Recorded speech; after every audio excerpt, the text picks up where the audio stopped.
उफ मेरी जान, क्या हो गया किराज? तुम्हें क्यों रो रही हो तुम? खुदा के लिए अब तो चुप करो किराज। कौन है? Room service madam.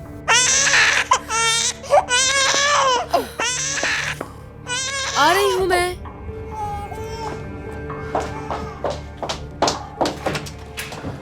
जी बोलिए। मैडम कोई मसला तो नहीं है?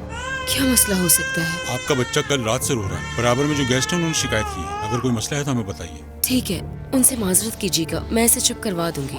ठीक है। मैं इसे कैसे चुप कराऊं अब? प्लीज चुप हो जाओ मेरी जान।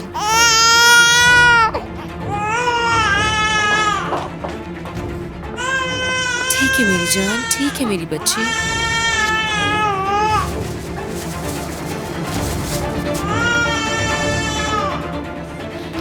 अब मेरे पास एक यही हल है मेरी जान, तुम्हें ये पी के यकीनन आराम आएगा।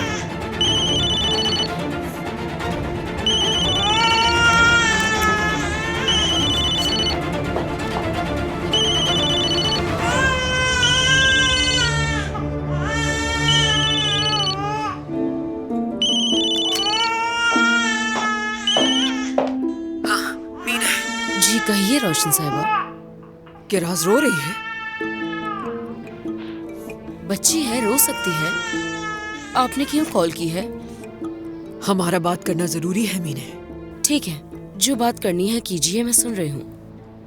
नहीं, बहुत सेंसिटिव मसला है, मिलकर बात करनी होगी हमें। जो शेयर्स ट्रांसफर किए थे उसमें एक मसला पेश आ गया है। ठीक है, मैं आपके पास अपना वकील भेज दूंगी। जो भी मसला हो उसे बता दीजिएगा। नहीं नहीं, वकील की कोई जरूरत नहीं है, मिलकर मसला देखना होगा हम लोगों को। क्या आपका मुझसे किराज को छीनने का कोई नया प्लान है? नहीं मीने, ऐसा प्लान नहीं है कोई। जिस पर तुमने दस्तखत किए थे वो कागजात गायब हो गए हैं। अगर तुम नहीं आई तो हिस्सा नहीं मिलेगा तुम्हें। अब तुम पर है सब।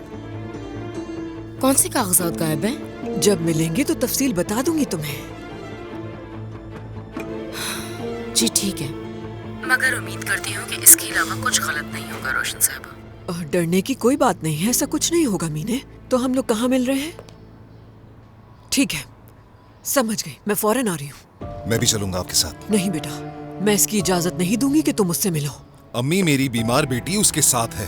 मैं जा रही हूँ ना बेटा, जो जरूरी होगा वो करूंगी मैं। बेहतर होगा तुम इस मसले से दूर रहो। कंपनी जाओ, बहुत सारे काम बाकी हैं। जब तक पाबंदी आयद है तुम मीने और किराज के करीब नहीं जा सकते। अम्मी, मेरी बेटी बीमार है, कम से कम दूर से देखने की तो इजाजत दे सकती है ना आप मुझे। मैंने बताया ना, मैं जा रही हूँ वहाँ बेटा। किराज की जितनी फिक्र तुम्हें है उतनी मुझे भी है। बस तुम मदाखलत मत करो और दूर रहो इस सबसे। ठीक है, आप मुझसे राब्ते में रहिएगा। ठीक है बेटा।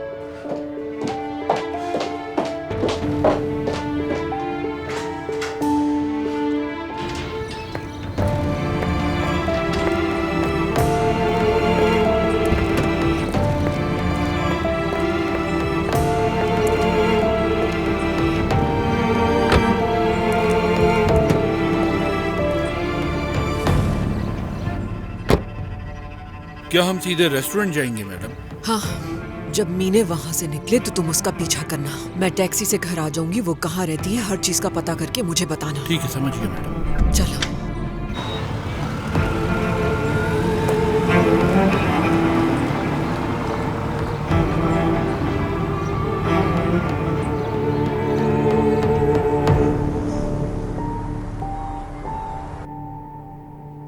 सल्जूक, मुझे सच बताओ, उमर कल रात कहाँ था और किसके साथ था? तुर्कान, मैं तुमसे झूठ नहीं बोल रहा। रात में हम दोनों साथ थे। हम सुबह तक बातें करते रहे। वो काफी डिप्रेस था, तुम्हें मालूम तो है। तो यानी कि वो मीनी के पास नहीं गया, राइट? नहीं। ठीक है, आई होप कि ऐसा ही हुआ होगा। तुम क्या मुझसे ये सब पूछने के लिए आई हो? फोन पर भी पूछती तो मैं बता देता। हाँ, मैं यहाँ इसीलिए आई हूँ ताकि मेरी आंखों में आंखें डालकर जवाब दो मुझे, और ये देखने के लिए कि तुम झूठ बोल रहे हो या नहीं। तुम एक बेवजह सी बात के पीछे पड़ गई हो। तुम उमर को नहीं जानती। बाज़ औक़ात तो मुझे भी ऐसा ही लगता है कि नहीं जानती। तुम बेफिक्र रहो। अगर वो कल रात उसके साथ होता तो सुबह तक वो इस बात से परेशान ना होता कि वो लोग कहाँ हैं। वो अभी भी उन्हें तलाश कर रहा है।